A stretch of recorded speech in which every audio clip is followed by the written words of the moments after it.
15 or so players, was it, away at international? How have they all arrived back? Are they all okay for the weekend?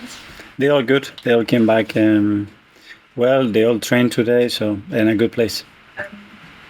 Thomas Partey obviously didn't train. What's the sort of latest you can tell us on Tuesday? He's still a few weeks away. He's got a muscle injury and he's progressing well, but he's still a few weeks away.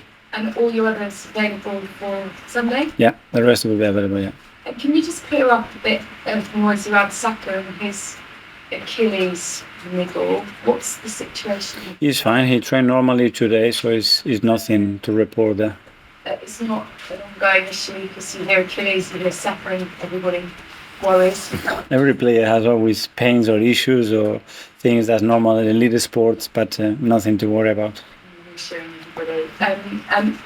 Other sort of noise that's come out after international break is, I think Odegaard was talking about how much he loves being here, and he just wondered about progress in terms of his contract and how integral he is to what you want to do going forward. We've seen you get a number of players signed for the long term. I guess he's absolutely experienced when it comes to that. Well, he's our captain. He's a massive player for us, a really important player for us now and for the future. And we are extremely happy to have him, and we want to keep him here for a long time. In terms of that progress, optimistic when? I'm always optimistic, and we have a really good relationship with him, with his agent. We are really close to them, and whenever that's confirmed, we will announce it. Just one for me, how excited are you about the next few weeks, particularly I guess this week? Champions League, Everton, maybe not quite so excited about that. I don't know, you'll tell us afterwards. Champions League and then Tottenham at the end of it. But to have weeks like this, to have the challenge of now going games every 3 to 4 days for the next month, how much are you looking forward to? Well, really excited about it, obviously. First Everton, and that's the only one that we have in mind. Obviously, our records speak for himself. Last 6 years we haven't won there. So we're going to have to earn it, and we know that we're going to have to be at our best to beat them there, and something that we haven't managed to do, so that's where we're going to start. It's Becky from the Premier League. Okay, when you get your fixture list and you look at all the games, is Everton away one that you personally really look forward to, perhaps more than others? It is, obviously. It's a big emotional attachment to that football club, and the way they treat me, the years that I spent there, the incredible memories that I have. So always grateful. It was a big part of my playing career, and now, as a coach, I have to play against them, and obviously I want to beat them. So when you're planning this game, is it the one that you go, I haven't had success, you've had so much success, but is it the one that you really want to nail? Yeah, but we've been here, and we've been before I came as well in grounds that for 17 years we haven't won, and we've done it, so it's just understanding the importance, what we lacked in those games, and try to put it right and do it. And how much work have you actually managed to get in with the boys this week? Obviously returning from international duty, I would assume slightly staggered. Is it just the one sort of training session that you've had to implement? Yeah, that's today. That was the first time that we can do a little bit, because for some players it was much too as well. So just managing that, we knew that from the start. Don't try to get into much information, especially after being 10 days away, but make sure that everybody is reconnected and clear on what we do, how we want to do it, and our way of playing, and that's it. Thank you. Go to Ian from TalkSport. Hi, Mikel. Hi, Ian. Good. You've mentioned how much Everton means to you, how much you love Everton. Does it sadden you then, the predicament they're in right now, where the last couple of years they've only just stayed up? Today they've been taken over, and just in general it's not going well, and it looks like a club that's not in a good place? Yeah, but that's the history of football clubs, and the challenges that we all have right now is the competition, but as well the project that they have there with the new stadium and everything that they are trying to do is very exciting as well. But like everybody, you have through tough times, is how you overcome those situations to become better. You spent £100 million in the summer on Declan Rice. Firstly, are you surprised at how quickly he's settled in? And secondly, are you surprised at how quickly he's become a fan's favourite? Yes, obviously you always hope that that transition is going to be smooth and fast. But then sometimes the reality is very different. In his case, I think he's been really positive. I think he's finding it really easy. I think he understood the team, our way of playing really, really fast, and things are going well for him.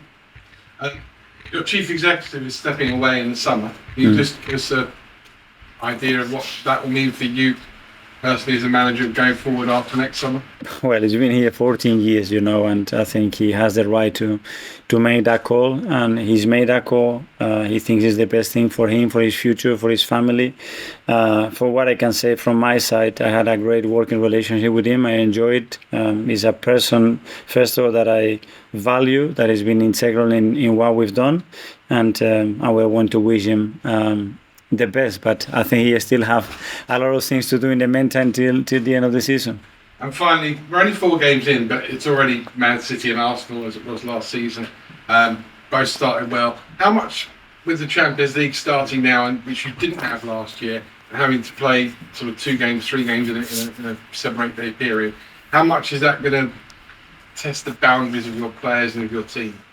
Well, it's exactly the same as last year. We played every 3 days, but it was the Europa League, so the competition is different. Obviously, the demands of that competition, expectations are different, especially after being away from there for 7 years. But it's excitement. This is what we want to be. When you look at the fixtures and the games that we have to play, I think everybody is really looking forward to it. Thank you. Jordan Fantastic. Mikel, Pepe left the club last week. I just wanted to ask you, obviously, the club record signing before Declan came in. Played a lot in your first season and then quickly fell out of the plans. Can I just, is there a sadness to you that someone that the club invested that much money didn't quite work out in the end? Yes, but obviously there are moments for players, and not only him, but as well Robbie leaving and all the other ones that they have, Flo leaving, all the other ones that they have been on loan as well. You have an emotional attachment with them. You have tried to get the best out of them. But there are periods, and sometimes it's not about the will of the player, but it's a player that plays in his position as well that does so well. So it's many factors, but what we certainly want is wish them, all of them, the best, and hopefully they can fulfill their dreams somewhere else. You mentioned Rob leaving as well. Kieran's obviously left on loan. Just looking at the squad now, I think there's only 3 players who actually preceded your arrival as manager. This feels very much like an entire squad that's now built in your image.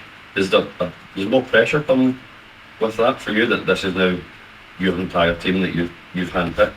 I don't think that any pressure is going to be bigger than what we put ourselves internally every single day, regardless. When you have the players that you have, you made a decision to coach them.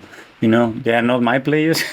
They are players from the club, and the team evolves, the squad evolves, and if you are here more years, that would happen gradually, like it happened like any other squad in the world. Just on Everton, I know you've obviously spoken about the record there in recent years. You also said that you think you've now got the physicality in the squad with the new signings to go and match these teams. When you go there, are you looking to match them in a battle, or do you try and make it not a battle? Sometimes you cannot avoid a battle. There are certain balls that you have to do. The style of player they have is very clear, and they're extremely good at that. We have a very different one, and it's about when you are trying to impose your way of playing, and the tactic is just to make sure that the opponent's strengths are completely hiding and yours are coming out every single time to fulfill the potential of your players, and that's what I think both managers and both teams will try to do on Sunday. Okay, last couple in the live section. James from ESPN. Yes, just following on Pepe. Obviously, the club spent a huge lot of money on him. No club can have 100% success rate with their transfers, but do you think there are any lessons to learn from that deal and how it played out?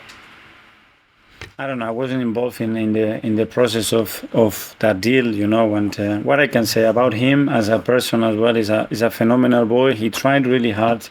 He did his best. It's not his fault that the amount of money that we paid at the time, and that's it. And when things are not working on, you have to move on, And there's no point trying to win something is not working for either way, and that decision has been made, and I think is in the benefit of all parties. I think he's the 9th player to have his contract ripped up in the time that you've been manager.